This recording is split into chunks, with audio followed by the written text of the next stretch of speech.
Hello, this is a fantastic Todd. Why do you feel more expensive when you go to the drugstore during the holidays and at night? Private pharmacy policy to pay more in case of emergency?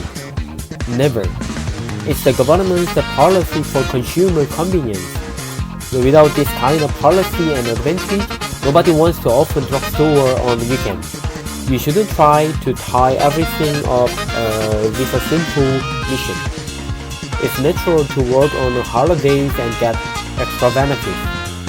Of course, they are workers and they are private operators. They are on extra 30% charge over the weekend. And thanks to this policy, we can go to the pharmacy if you get sick on the weekend. You can search nearby pharmacy on the website. They make a route by themselves.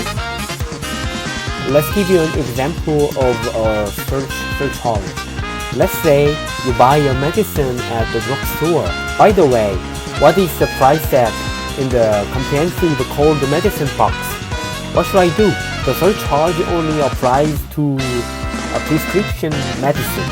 It's a surcharge on the part of labor cost. The same goes for the hospital emergency room. In South Korea, government separate the prescribing and the dispensing of drugs at the 2000 years. One of the consequences of that is the premium. I don't think that we can take this as a bad idea.